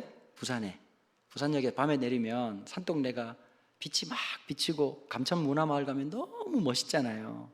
왜 멋있는지 아세요? 안 살아봐서 그런 소리를 하는 거예요. 저는 어릴 때 송정이라는 동네 자랐고요. 제가 초등학교 때부터는 전포동이라는 동네를 살았어요. 전포동이 되게 재미난 동네거든요. 전두환이 포기한 동네라고 도시 빈민들이 살아가는 동네였어요. 산동네. 그러니까 그런 얘기를 못 하는 거죠. 그 힘들고 어려웠던 걸. 그 좌절과 상실감. 제 집이 방이 몇 평이었냐면 1.2평이었어요. 방이 1.2평. 그러니까 아버지 어머니 늘 처리하시는 거죠. 늘 처리하시고, 거기다가 저는 좌변기에 처음 앉아본 게 고등학교 1학년 때예요. 그러니까 저는 기본적으로 스쿼트가 되는 놈이에요. 스쿼트를 말을 못 알아들으시는데, 이 기마 자세가 돼야 살아남을 수가 있는 곳이었거든요. 여러분, 생긴 거 보면 강남에서 에스프레소 한잔하고 프레즈를 먹으면서 좋은 아침이에요, 이게 어울릴 것 같지만, 저는 줄기세포 사이사이에 이 청렴함과 저렴함이 깊이 깔려있는 놈이란 말이에요. 근데 저희 어머니가 늘 기도하시는 거예요. 도시락 쌀 때마다, 하나님, 애들 도시락은 안 빠지게 해주세요. 어머니가 트라우마가 있으니까 제 결혼을 하고요, 제 아내한테 했던 첫 번째 말이 너무 웃긴 얘기를 하신 거예요. 얘야, 사례비를 받으면 11조를 떼고 그 다음에 꼭 쌀을 사라. 그게 엄마의 트라우마였어요. 16년 동안, 여러분, 보통 목사님들이 뭐 그런 얘기 하잖아요. 뭐 오정현, 그 옥하는 목사님 돌아가시고 난 다음에 아들이 아버지랑 찍은 사진이 없다 그러잖아요. 여러분, 저희는 휴가를 가본 적이 없어요. 16년을 철야를 하셨는데요. 가족 외식이요? 경험해 본 적이 없어요. 아버지 은퇴하실 때 처음으로 가족여행을 제가 800만 원 들여가지고 온 가족들 해외여행 간 게 처음이에요. 아버지가 너무 미안해 하시는 거예요. 아들 돈 들여가지고, 그 당시에 담임 목사도 아니고 부목사로 있는 아들이 돈을 그렇게 쓰니까 얼마나 마음이 불편하셨겠어요. 아버지가 불편하다고 말하는데 음식은 굉장히 잘 드셨어요. 불편하면서도 잘 하시더라고요. 어차피 자기 돈 아니시니까. 근데 여러분, 아버지가 그러는 거예요. 야, 내가 너한테 너무 미안하다. 근데 제가 뭐라고 말씀드렸냐면, 아버지를 위해서 하는 게 아니라 나를 위해서 하는 겁니다. 무슨 소리냐 그랬더니, 아버지 만약에 그냥 가시면 제 평생에 한이 될 것 같습니다. 내가 아버지하고, 근데 진짜 좋았던 게요, 우리 아이들하고 할아버지하고 추억을 가지고 그 세부 바닷가에서 지내는 모습을 보는데 너무 감사한 거예요. 그래, 이 아이들에게 할아버지가 어떤 존재였고 어떻게 믿음으로 살았다는 걸 보여줄 수 있다는 게 너무 감사한 거예요. 근데 여러분, 개척을 딱 했어요. 작년 3월 22일 날, 그 전에 이제 개척을 시작했고 처음으로 예배당을 하나 얻어가지고 조그마한 공간에 의자 60개, 지금처럼 장의자가 아니라 개별 의자 60개를 놓고 시작했습니다. 3월 21일 날 토요일 날 저 혼자 뒤에서 뭐라고 기도했냐면, 하나님 누가 옵니까? 하나님 누가 옵니까? 동탄에 기라성 같은 교회가 많은데 누가 옵니까? 근데 여러분, 제 생각을 이 팬데믹 때 깨놓으신 게요, 3월 22일 날부터 시작해가지고 그 자리가 잘 다 차는데요, 60석 차는데 딱 한 달 걸렸습니다. 의자를 다시 깔았어요. 여러분, 목사님들 만약에 60개에서 의자를 더 깔면 몇 개 까시겠습니까? 목사님들은 그래도 100개를 깔아야 그래도 사람에게 아구가 맞지 않습니까? 제가 얼마나 믿음이 없었는지 72개를 깔았습니다. 아닐 거야. 그러고 6월 달에 100개를 깔았다고요. 6월 달에 100명이 찬 거예요. 여러분, 지난 20개월 동안요, 지금 또 우리 교회 공사하고 있거든요. 세 번째 공사를 하고 있어요. 오늘 어제 보고를 하더라고요. 우리 부목사님이 어제 어른들 출석만 280명이었어요. 청년부 애들이 50명이에요. 유치부 애들이. 여러분, 저는 뭘 느끼냐면 이번에 그 마음이 드는 거예요. 이 팬데믹 때도 하나님이 일하시고 역사하시는구나. 여러분, 제가 자랑할 게 없어요. 할 수 있는 게 아무것도 없었거든요. 오직 예배하는 것밖에 아무것도 할 수가 없었어요. 여러분, 하나님께서 이 20개월 동안 제 믿음을 붙잡아 주셨어요. 그래, 맞다. 하나님을 두려워하고 세상에 대한 거룩한 몸마음으로 살아갈 때 하나님 일하신다. 하나님이 붙잡아 주신다. 이번에 아버지가 올라오셨어요. 개척하는 동안에 한 번도 못 오셨어요. 전 아버지를 알죠. 왜 못 오셨는지. 시간이 없어서 못 오신 게 아니라 아들이 저렇게 개척하고 있는데 아무것도 해줄 수 없는 이 애비의 마음이 얼마나 아팠으면 못 오셨겠습니까? 매일같이 벌칙하는 마음으로 하루에 3시간씩 기도하십니다. 어머니 아버지가. 이번에 오셔가지고 예배당을 보시는데 그냥 잠시 기도하고 나오시면 될 텐데 대성통곡을 하시는 겁니다. 두 분 다. 그리고 교회가 부흥되는데 아버지가 그런 얘기를 하시더라고요. 하나님 너무 감사하다. 하나님 너무 감사하다. 여러분, 인생 골리앗 앞에서 늘 우리가 여러분 절망하지 말아야 될 이유가 있습니다. 하나님이 우리와 함께 하십니다. 우리의 기도를 절대로 버리지 않으십니다. 우리의 기도를 절대 하나님께서 잊지 않으십니다. 여러분, 사울이 다윗을 죽이려고 얼마나 많이 노력했습니까? 창으로 3번에 던져 죽이려고 했습니다. 여러분, 그럴 때마다 인생을 희한하게 만들어 놓으시는 거예요. 아마 여러분, 우리가 다윗 입장에서 얘기해서 그렇지 사울도 미쳤을 거예요. 그냥 머리가 뻐개졌을 거예요. 보니까 원래 여러분, 골리앗과의 전쟁할 때 사은품을 하나 내걸었거든요. 메랍이라고 사울의 딸이 있었어요. 이제 거의 얼굴이 아이유급은 됐겠죠. 말 알아들어야지 무슨 얘기를. 하여튼 그 이쁜 딸이 하나 있어가지고 이제 내 전쟁에 나온 놈한테 딸을 주겠다. 그런데 다윗이 이길 줄 몰랐던 거지. 너무 싫었던 거예요. 다윗한테 딸 주는 게. 어떻게 했는지 아세요? 그 전쟁에서 돌아오는 3일 전에 딴 놈한테 시집을 보냈어요. 밑장을 빼도 이렇게 밑장을 뽑는 왕이 있나요? 그런데 어떤 일이 시작됐죠? 다윗이 온 날, 왕궁에 온 날 누구랑 눈이 맞아요? 미갈이랑 눈이 맞아요. 자기 딸이랑 또 다른 딸이랑. 여러분, 자기가 제일 왕권을 물려주고 싶었던 요나단이라는 아들이 누구랑 마음이 하나가 됐어요? 다윗과 하나 돼가지고 우정이라고 얘기할 때 다윗과 요나단을 빼놓을 수가 없잖아요. 아마 사울도 미칠 노릇이었을 거예요. 그런데 제가 얘기하면 너무 길어지니까 사울하고 그렇게 우정이 있던 다윗에게 이제 그 요나단이 우정이 있던 요나단이 얘기하는 거죠. 다윗 빨리 도망가라. 아버지가 지금 3,000명의 병력을 끌고 너를 죽이려고 지금 잡아오르고 있다. 빨리 도망가라. 시간이 없다. 그때 진짜 말 그대로 버선발로 도망을 가가지고요. 잠 한숨 못 자고 3일길을 도망을 가는데 밥 한 그릇 못 먹고 물 한 잔 못 마시고 미친 듯이 도망을 가는데 어디로 갔느냐? 노읍광야까지 도망갑니다. 노읍광야까지 도망을 가가지고 이제 인생 끝났나 보다 이러고 있을 때 아히멜렉 제사장을 만나지요. 이 노읍이라는 광야가 85명의 제사장 공동체가 있었거든요. 아히멜렉이라는 제사장이 가가지고 제사장님 저 먹을 것 좀 주십시오. 거짓말을 하죠. 다윗이 사울의 특별한 명령을 받고 왔는데 제가 너무 급히 오느라고 아무 준비를 못하고 왔습니다. 저에게 먹을 것을 주십시오. 보통 이제 요 해석에 대해서 이제 일반론적인 신학적 해석은 첫 번째는 다윗이 거짓말을 했다는 것이고, 두 번째는 뭐라고 해석하는 분들이 계시냐면, 만약에 내가 지금 사울을 피해서 왔다, 나에게 먹을 것을 달라 그랬는데 먹을 것을 주면 공범이 되거든요. 아히멜렉을 위한 어떤 그 생각 때문에 그렇게 했을 거다. 하여튼 그거야 천국 가서 물어보면 되는 거니까요. 그런데 이제 얘기하는 거, 아히멜렉이, 야, 어쩌면 좋으냐, 먹을 게 똑 떨어졌다. 있는 거라고는 제사장 외에는 먹을 수 없는 진설병밖에 없는데, 그런데 그 진설병을 간절히 요구해요. 여러분, 진설병은 누가 먹을 수 있죠? 레위 지파 중에서도 제사장 계열만 먹을 수 있어요. 다윗은 유다 지파예요. 그 지금 표정을 보니까 아유, 그딴 거 먹으면 되지, 무슨 그런, 성경을 보셔야 돼요. 성경. 그렇게 쉬운 게 아니에요. 그렇게 하면 큰일 나요. 근데 하나님이 굉장히 인격적이라는 게 여기서 나타나는 거예요. 만약에 율법적이라면, 하나님이 법만을 중요하게 생각했다면 다윗 죽어야 돼요. 다윗 죽게 안 하세요. 아히멜렉도 마찬가지였어요. 다윗을 보면서 긍휼한 마음 때문에 그 진설병을 줘요. 진설병 먹습니다. 여러분, 진설병이 그렇게 맛있는 게 아니거든요. 상징적으로 먹는 거거든요. 그 진설병을 먹으면서 정말 여러분 인생에 갑자기 뜨거운 눈물을 흘릴 때가 있죠.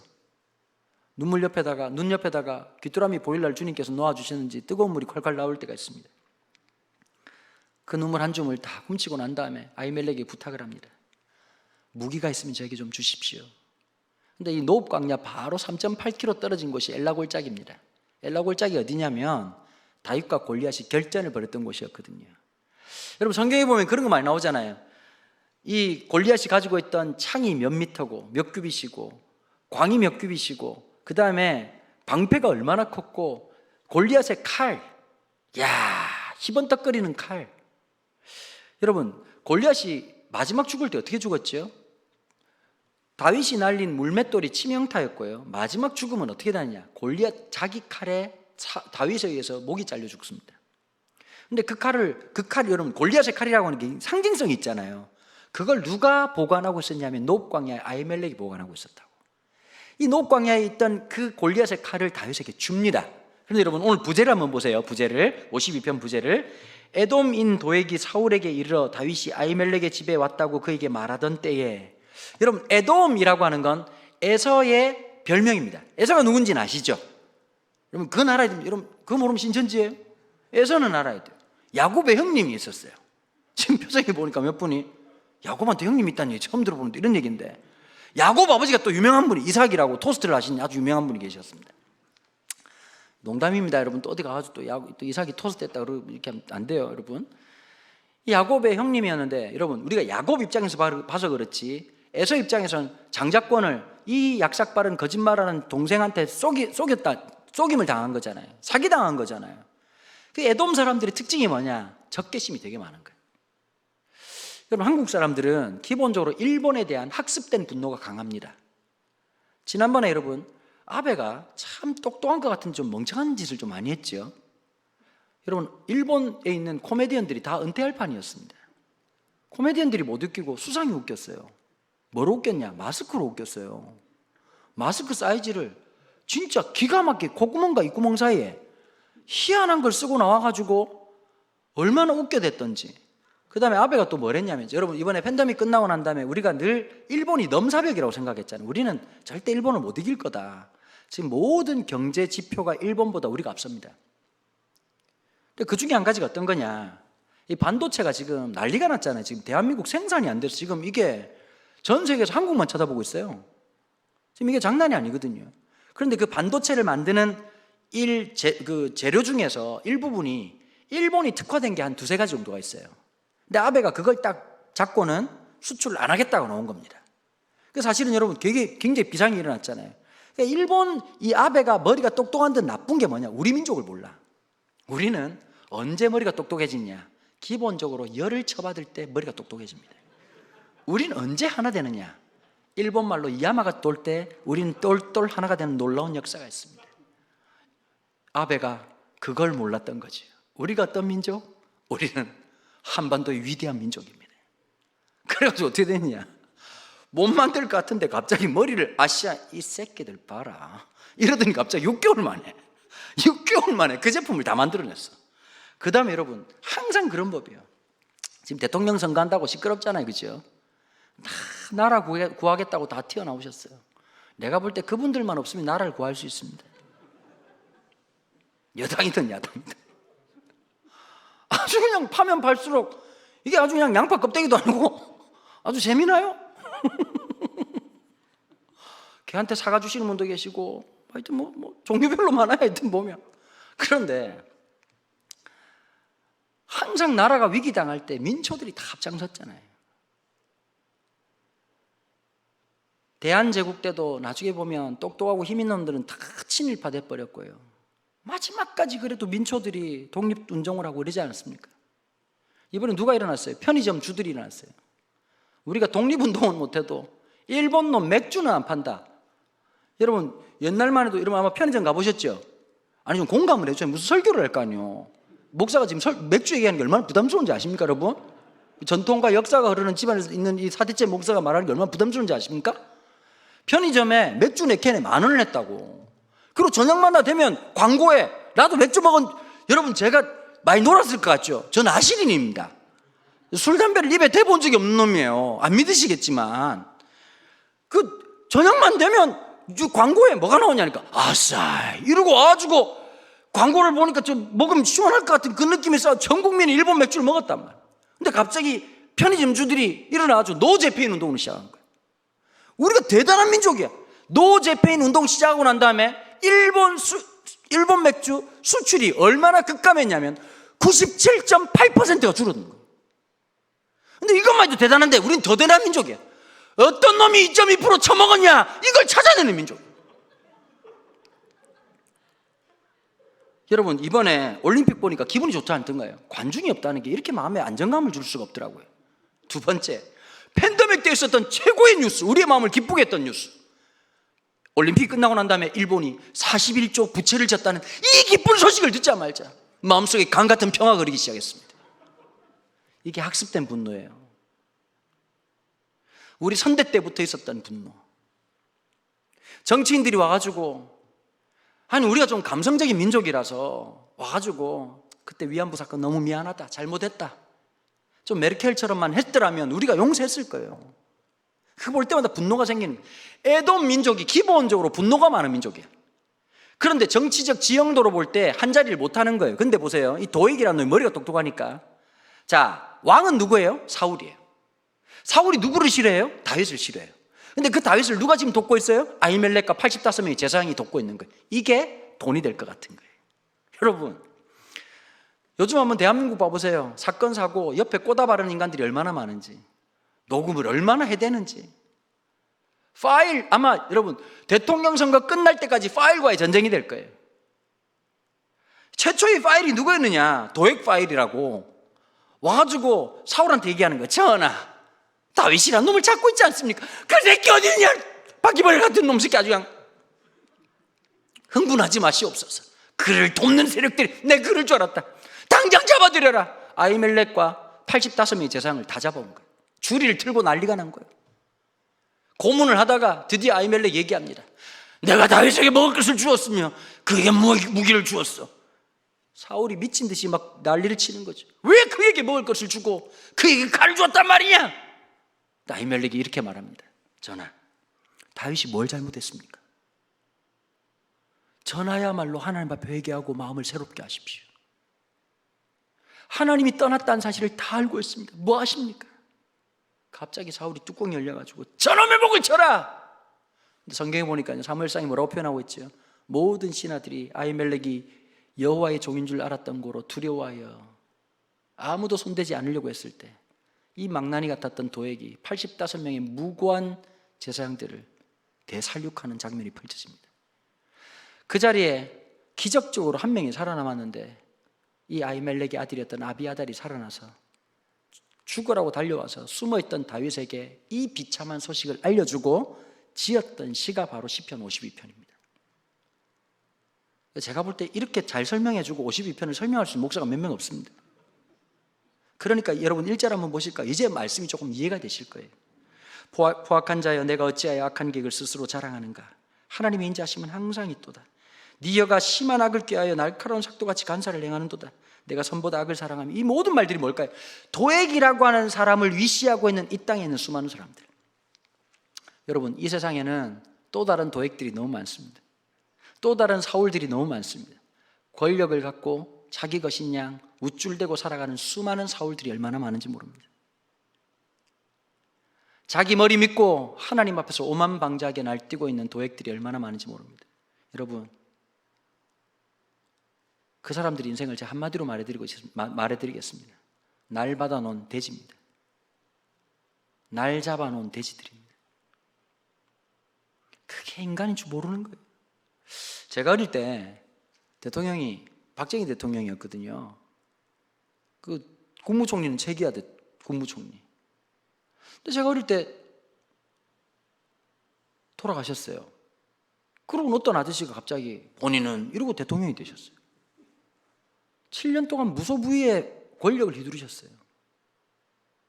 제가 볼 때 김영삼 장로님이 잘한 게 두 가지 있습니다. 정치하시면서 쓰레기 종량제랑 그 두 사람 재판대에 세운 겁니다. 제가 그걸 보면서 그때 뭘 느꼈냐면, 하나님은 정의의 하나님이시구나. 이 악한 세상 속에서도 하나님의 정의는 지금도 역사하는구나. 여러분, 우리가 하나님을 신뢰해야 될 이유가 있습니다. 지금 당장 하나님의 정의가 보이지 않습니까? 시간 속에서 하나님의 역사는 반드시 살아있습니다. 지금 권력 있고 자기 머리 의지합니까? 날 받아놓은 돼지입니다. 여러분, 지혜로우셔야 됩니다. 있다가 사라질 거 의지하지 말고 영원한 그 하나님 의지하는 겁니다. 근데 저는 52편 보면서 그런 마음이 들었거든요. 내가 만약에 그런 일이 있었다면, 아비아달이 아비를 잃어버리고 그 슬픈 가슴으로 다윗에게 왔을 때 다윗도 마음이 얼마나 고통스러웠을까? 하나님, 제가 뭘 잘못했습니까? 하나님, 제가 뭘 잘못했습니까? 하나님 앞에서 제가 뭘 잘못했습니까? 전 참 복받은 게요, 저희 집안에 참 믿음이 좋은 어르신들이 많다 그랬잖아요. 초등학교 5학년 때, 제가 초등학교 5학년 때 우리 큰아버지가 우리나라 최초의 장로교회에서 처음으로 아프리카 선교사로 파송을 받았어요. 저희 그 할아버지 참 앞서가시는 분이었어요. 일제강점기 때 일본 놈들이 하도 괴롭히니까, 돌림자가 원래 거룩할 성자인데 우리 큰아버지, 저희 아버님 함자의 돌림자를 바꿔버리셨어요. 이길 승자로 바꾸셨어요. 일본 놈한테 이기라고. 우리 아버지 이름이 이길 승자에다가 상줄상자, 일본한테 이기고 하나님께 상 받는 사람 되라, 강승상입니다. 우리 큰아버지는 더 재미나요. 일본한테 이기는데 한 판만 이기지 말고 세 판 이겨라 해서 강승삼입니다. 강승상 선교사님이란 분이 우리나라 최초의 아프리카 선교사이기도 했고, 총신대학교 선교대학원 원장도 지내셨고, 우리나라 선교의 한 획을 그었던 분이셨죠. 근데 이제 파송 예배를 다 하고 난 다음에 이제 송정 할아버지 집에서 마지막 가족 예배를 드릴 때였습니다. 예배 다 끝나고 난 다음에 할아버지가 한마디를 하신 겁니다. 할아버지가 뭐라고, 우리 할아버지 좀 저하고 비슷하게 좀 솔직한 면이 있으시거든요. 뭐라고 말씀하셨냐니까, 내는 학교 같은 데를 다녀본 적이 없어 아주 무식하다. 그런데 승삼아, 아버지가 아는 게 하나 있다. 뭔지 아나? 선교사는 가서 그 나라에서 죽는 기다. 살아서 돌아오지 마라. 온 가족이 울었던 게 기억납니다. 1979년도였으니까요. 여러분 생각해 보십시오. 아프리카 나이지리아에 떨어졌는데 백인 선교사들이 한국 선교사뿐만 아니라 아시아 선교사를 처음 본 겁니다. 그러니 지금 아마 우리 느낌이 어떨까요? 제3국 노동자 보는 눈빛으로 봤겠지요, 그죠? 그러니까 누구도 같은 선교사라고 생각을 안 하더랍니다. 인종차별이 얼굴빛에서 만나는 순간마다 느껴지더라는 거예요. 근데 저희 큰아버지가 진짜 산전수전 공중전을 다 겪으신 분이었거든요. 근데 갑자기 겁을 주려고 처음으로 데려갔던 데가 선교사 공동묘지에 데려가가지고 구덩이를 4개를 파놨더랍니다. 큰아버지 가족이 4명이니까. 큰아버지, 큰엄마, 누나, 형 4명이니까. 그리고 딱 얘기하더랍니다. For your family. 네 가족을 위해서 여기 이제 파놨다. 겁을 주려고 한 거죠.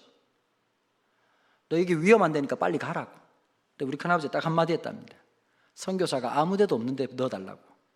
그래서 나이지리아 수도에서 12시간 떨어져 있는 하우사라고 하는 부족에 들어갔습니다. 들어갔는데요, 별일이 더 많았습니다. 첫 번째는 어떤 일이 벌어졌냐면, 여러분 그 모슬렘도 신비주의 모슬렘이 되게 많대요. 무당 같은 모슬렘들이 되게 많대요. 근데 그쪽 지역이 시골로 갈수록 뭐가 많이 섞여서 이상한 이 애니미즘도 섞이고 막 토테미즘도 섞여가지고 막 좀 짬뽕인 모슬렘이 있는데, 이제 그 사람들 입장에 어떻게 생각해? 우리 한국이랑 비슷해. 기독교 처음 들어갈 때 무당들이 뭐라, 딴신이 들어오면 난리가 난다 그러잖아요. 그래가지고 그 선교사가 들어왔다 그래가지고 소위 말하는 모슬렘 무당이 이런 얘기를 했다는 거예요. 저놈을 빨리 안 죽이면 우리 마을이 망한다고. 그래가지고 큰아버지 사택에 우물이 있었대요. 우물이. 그런데 이제 몇 달이 지나고 난 다음에 아침에 나와보니까 청년 3명이, 아프리카 청년 3명이 앞에서 엎드려가지고 발발발발 마치 귀신 들린 것처럼 떨고 있대요. 사시나무 떨듯이. 그 일어나라고 그랬더니 뭐라고 말하냐니까. 알고 봤더니요, 이 3명이 큰아버지 우물에다가 청산가리를 한 통을 틀어놓은 거예요. 진짜 청산가리를 한 통을 틀어놓은 거예요. 그러고는 죽도록 기다린 거예요. 근데 우리 큰아버지가 너무 재밌는 말을 하더라고. 너무 신기해서 물어봤어. 물 맛이 어땠냐고 그랬더니 첨가물을 넣어서 그런지 확실히 맛이 좋더라, 이런 얘기를 하시더라고. 여러분, 마가복음에 이런 말씀이 있어요. 너희가 어떤 해를 당하든지 어떠한 독을 마시든 그 말씀이 떠오르더라는 거예요. 여러분, 나이지리아에서 부흥운동이 일어났어요. 사실 한국교회가 안 알려진 일인데요, 나이지리아에 부흥운동이 일어났던 곳이 백인들 사역했던 지역이 아닙니다. 큰아버지가 사역했던 하우사에서 3,500명 전체 부족민이 회심하는 역사가 드러났습니다. 놀랍게 하나님이 행하신 거죠. 여러분, 절망하지 말아야 될 이유가 여기에 있습니다. 우리의 믿음이 대단하기 때문이 아니라 가장 연약한 자를 들어 쓰시기 때문입니다. 지금 한국교회가 약해져 있다고 얘기합니다. 이때가 바로 하나님이 일하실 때입니다. 이때가 하나님이 역사하실 때입니다. 그동안 우리가 의지했던 조직이나 건물이 아니라 하나님을 의지할 수밖에 없는 이 절호의 상황이 가장 복된 상황이기 때문입니다. 여러분, 다윗은 자기 마음속에 있던 책임지심이나 마음속에 있던 감정을 붙잡지 않았습니다. 8절 말씀을 보실까요? 그러나 난 하나님의 집에 있는 푸른 감람나무 같음이야. 여러분, 신앙생활에서 제일 중요한 말 한마디만 꽂으라고 한다면 저는 주저없이 그러나라고 얘기하고 싶습니다. 그러나가 없었더라면 우리는 액면가대로 살아야 됩니다. 그러나가 없었더라면 내 외모대로 살아야 됩니다. 그러나가 없었더라면 나는 인생 한탄하며 살아가야 됩니다. 그런데 여러분, 우리 인생 그렇게 어렵고 힘들었는데 그 뒷면에 있는 그러나의 역사가 오늘 우리를 살게 하는 겁니다. 그러나 나는 하나님의 집에 심기운 푸른 감람나무 같으며 내가 의지할 것이 있다. 방패도 아니고 창도 아니다. 여호와의 인자심을 내가 영원히 의지하리로다. 여러분, 한국교회 회복은 딴 데 있는 게 아닙니다. 오늘 우리의 회복입니다. 다시 하나님의 인자심을 붙잡고 하나님의 그 자비하심을 붙잡고 우리가 부족하고 연약하지만 하나님의 집에 심기운 푸른 감람나무라는 이 사실 앞에 소망을 두는 백성들 말입니다. 여전히 내 안에 주님이 계시고 부족하지만 내 삶에 주시는 그 말씀이 있다면 사는 겁니다. 사랑하는 성도 여러분, 다른 거 바라보지 마십시오. 다른 거 의지하지 마십시오. 하나님의 사람들의 특징이 있습니다. 거룩한 단순성이 있습니다. 생각이 복잡하십니까? 교회 생활이 복잡하십니까? 하나님의 성령이 떠났다는 명백한 증거입니다. 하나님이 함께 하실 때 단순해집니다. 심플해집니다. 그 단순성 안에 하나님 주신 놀라운 축복, 깊은 평안이 있습니다. 앞으로 어떻게 될지 아무것도 모르는 염려와 두려움의 일상을 살지만 신비롭게도 역설적으로 평안을 살아가는 겁니다. 하나님이 주시는 놀라운 역사, 세상에 줄 수도 세상에 흉내낼 수도 없는 그 놀라운 평안 말입니다. 같이 한번 기도했으면 좋겠습니다. 하나님, 오늘 우리 속에 이 하나님의 놀라운 단순성의 역사가 시작되게 도와주옵소서. 하나님을 향한 거룩한 두려움과 이 세상을 향한 거룩한 무마음이 우리 속에 임할 수 있도록 주님 붙잡아 주시고 주님 역사하시고 새롭게 해달라고 제가 말씀 기억하면서 함께 마음을 다해서 함께 기도해 나가겠습니다. 기도하시겠습니다. 하나님 아버지 감사합니다. 하나님, 귀한 주의 백성들과 함께 말씀 나눌 수 있는 이 3일의 기회를 주셔서 감사합니다. 하나님, 그냥 지나가는 집회가 아니라 어쩌면 2021년 몇 명이 모였냐를 자랑하는 집회가 아니라 이곳에 다시 말씀으로 다시 모일 수 있고 우리가 이렇게 집회할 수 있다는 것 자체로 얼마나 감사하고 감격되는지 모르겠습니다. 하나님 아버지, 오늘 이곳 가운데 임하여 주시옵소서. 하나님, 이 지역교회가 하나 되고 예수 그리스도의 이름으로 하나 되어서 함께 아버지 연합으로 부흥하는 이 모든 시간을 통하여서 우리의 잠들어 있던 믿음이 깨어난 역사가 있도록 도와주옵소서. 두려움에, 아버지 염려에, 근심에, 걱정에, 좌절과 상실감에 이갈래 저갈래로 찢어있던 우리의 마음과 복잡했던 우리의 마음이 다시 믿음으로, 다시 말씀으로 거룩한 단순성을 안고 주님 앞에 나아갈 수 있도록 주님 붙잡아 주시옵소서. 우리가 두려워해야 될 것은 하나님밖에 없음을 고백합니다.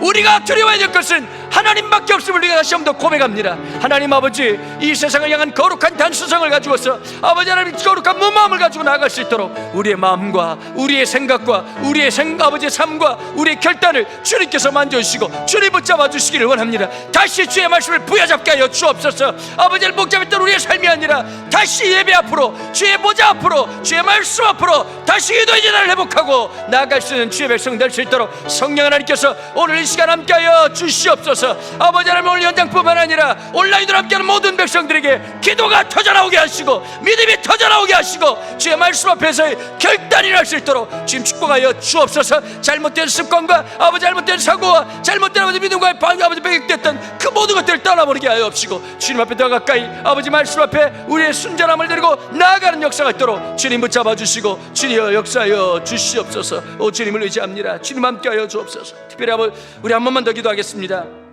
이 팬데믹 때 정말 어려워진 교회들이 많습니다. 정말 말 못하는 그 시간들을 견뎌왔던 목사님, 사모님, 사역자들이 있습니다. 하나님 새 힘 주시옵소서. 하나님 다시 한번 힘을 주셔서 다시 교회가 살아나는 역사가 있게 도와주옵시고 주의 놀라운 권능을 덧입는 시간 될 수 있도록 주님 은혜를 달라고 이 시간 마지막으로 다 같이 한번 주여라고 부르짖고 통성으로 기도하며 나갑니다. 주여! 아버지 하나님 역사해 주옵소서. 주님, 오늘 이 가운데 주님 찾아와 주시고 주님이 역사하시고 주님 인도하여 주시기를 간절히 간구합니다. 하나님의 놀라운 역사하심으로 사랑아버지 목사님, 사모님들, 우리 사역자들 한마음 주님께 붙잡아 주시고 함께 해주시길 간절히 원합니다. 하나님, 이 팬데믹 때 너무너무 힘들고 성도를 만날 수 없고 아버지 감당이 될 짐들은 너무 무겁고 아버지 일상이 너무너무 두려운 채로 아버지는 지난 20개월을 버텨왔던 주의 종들이 여기 있습니다. 주여 힘을 주옵소서. 주여 은혜를 베풀어 주옵소서. 주여 능결하여 주옵소서. 주여 새롭게 하여 주셔서 아버지 이 어려운 가운데서 주님을 바라볼 수 있는 그 믿음과 그 소망을 다시 한번 더 바라볼 수 있도록 사랑하는 주의 종들을 축복하여 주옵시고 주님 함께하여 주옵소서. 우리 사랑하는 성도를 주님 앞에 맡겨드립니다. 자영업을 아버지 너무 힘들고 아버지 그 공포스러운 하루하루를 버텨왔던 아버지 종들을 주님 기억하여 주옵소서. 주여 은혜를 베풀어 주옵소서. 주여 힘을 다하여 주옵소서. 주여 우리 가운데 역사해 주셔서 주의 놀라운 역사하심을 우리의 눈이 볼 수 있도록 우리의 믿음이 볼 수 있도록 주여 역사하시고 주여 함께하여 주시옵소서. 주님 다시 믿음으로 일어나도록 도와주옵시고 다시 꿈꿀 수 있게 하여 주옵시고 그 꿈을 향해서 우리의 마음과 우리의 믿음의 땀과 아버지 눈물을 주님 앞에 올려드릴 수 있도록 주여 귀한 종들을 주여 축복하여 주옵소서. 우리 사랑하는 성도를 축복하여 주옵소서. 아버지 믿음으로 묻어있던 모든 영혼들이 다시 한번 새 힘을 얻게 도와주시고 주의 놀라운 권능 가운데서 다시 꿈을 꾸고 기도하며 주님 앞에 나가는 주의 백성 될 수 있도록 성령 하나님께서 마음껏 주장하시고 마음껏 역사하여 주옵소서. 주님 사랑합니다. 주님 의지합니다. 주여 역사하여 주옵소서. 우리가 하늘 가족입니다. 우리가 하나님의 백성입니다. 아버지 주의 우리의 백성입니다. 함께 아버지를 서로의 아버지 뜨거운 눈물을 아버지 닦아줄 수 있게 도와주시고 끌어안을 수 있게 도와주시고 함께 할 수 있는 공동체 될 수 있도록 성령 하나님 날마다 역사하시고 은혜를 베풀어 주시옵소서. 하나님 아버지 감사합니다. 3일 동안 진행되는 이 집회 위에 성령께서 역사하여 주옵소서. 말씀이 남는 집회 되게 도와주옵소서. 기도의 시작이 놀랍게 일어나는 집회 되게 도와주옵소서. 하나님 백성들이라는 역사가 있도록 이 집회 가운데 성령께서 강력하게 주장하여 주시옵소서. 시대를 가를 수 있는 믿음을 나가여 주옵시고 주의 말씀으로 더불어 일어나는 하나님 백성의 부활의 역사가 시작되게 하여 주옵소서. 모든 영광을 주님 앞에 올려드리며 주 예수 그리스도 이름으로 기도하옵나이다. 아멘.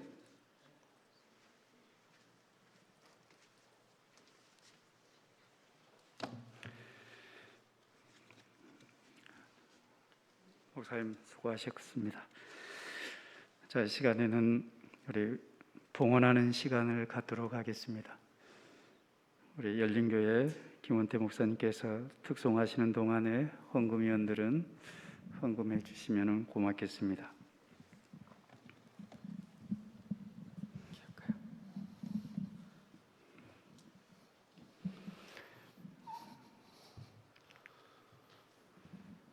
헌금위원들은 앞으로 나오시죠.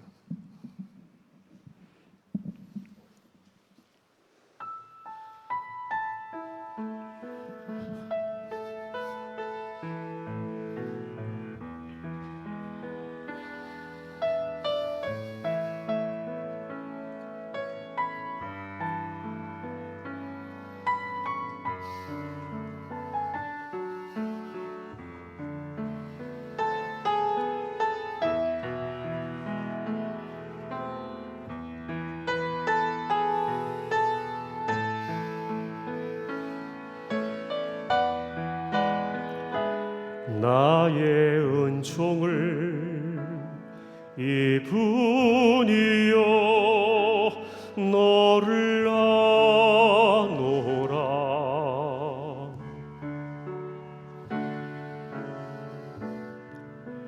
너의 이름을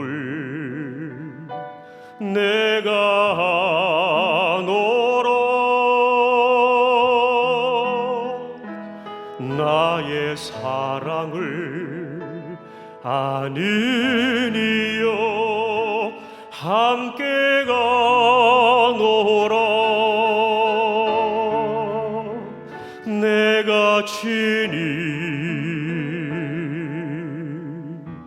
함께 가노라. 내가 너로 평쾌하며 나의 모든 소나무로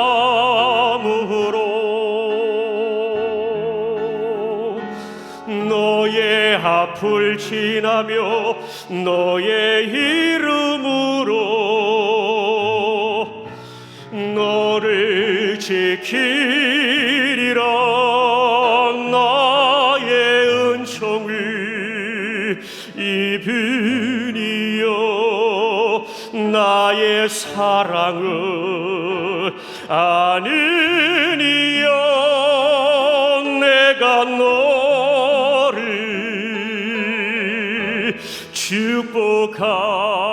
축복하노라.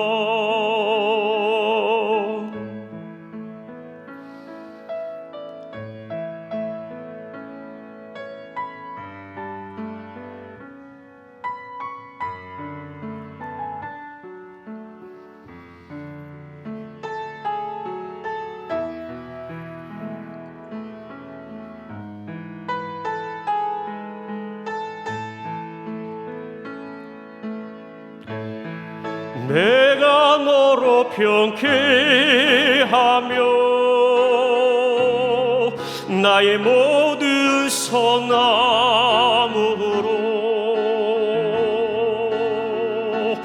너의 앞을 지나며 너의 이름으로 너를 지키리라. 나의 은총을 입으니여 나의 사랑을 아느니여 내가 너를 축복하노라.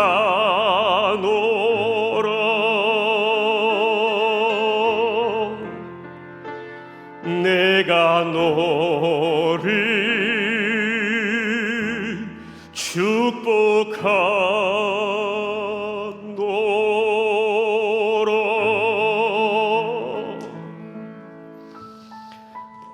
하나님께 영광을 돌리겠습니다.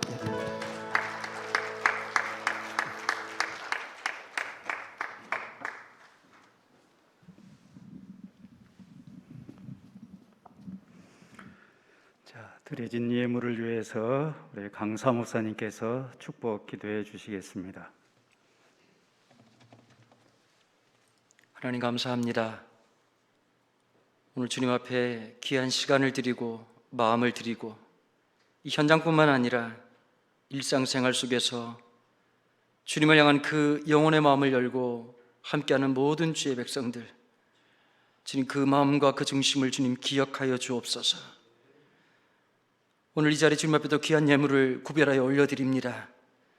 돈이면 다 될 것 같은 세상 속에서 돈으로 살아가는 존재가 아니라 하나님의 공급으로 살아가는 자임을 고백하는 이 고백을 주님이 연락하여 주시옵소서.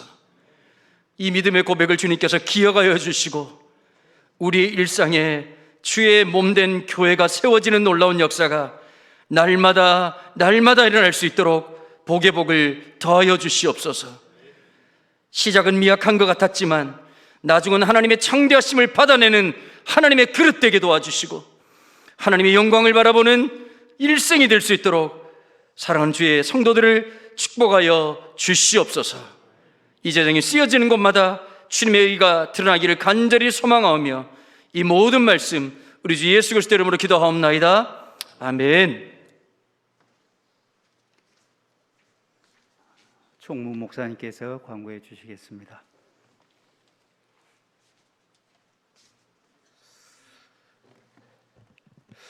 네, 우리 옆에 분들 함께 축복하고 또 환영하며 인사하는 시간을 먼저 갖도록 하겠습니다. 우리 옆에 계시고 또 온라인으로 방송을 함께 하고 계시는 분들, 예배를 함께 하고 계신 분들 함께 이렇게 인사하겠습니다. 당신은 꽃보다 아름답고 보석보다 귀하십니다. 이렇게 인사하겠습니다. 당신은 꽃보다 아름답고 보석보다 귀하십니다. 사랑합니다. 축복합니다. 네. 진저보남 지역 복음화를 위한 연합 부흥성회가 어려운 가운데 이렇게 은혜 가운데 개최됨을 하나님께 모든 영광을 올려드리겠습니다. 연합 부흥성회를 위하여 말씀을 전해주신 강은도 목사님께 감사의 말씀을 드립니다. 연합 부흥성회에 참석하신 모든 성도님들과 목사님, 장소를 제공해 주신 광릉내교회 담임 목사님, 또 당회 성도님들께 감사의 말씀을 드립니다. 순서를 맡아주신 목사님들과 장로님, 각 교회 찬양대, 찬양팀, 안내와 헌금위원으로 봉사해 주신 모든 분들께 감사드립니다.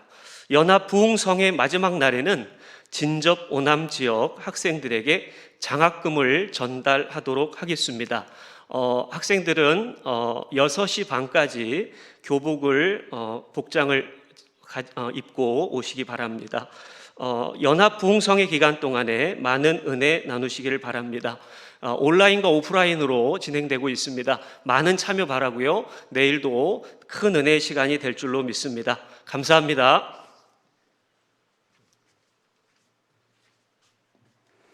내각교회를 힘하고 계신 우리 박기로 목사님께서 축도하심으로 진저보남 지역 연합 부흥의 첫 전날 예배를 마치도록 하겠습니다.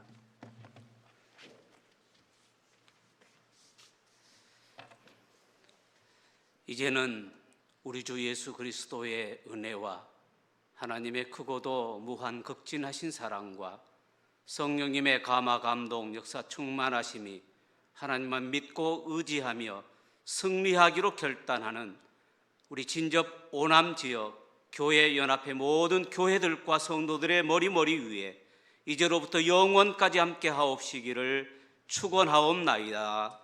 아멘.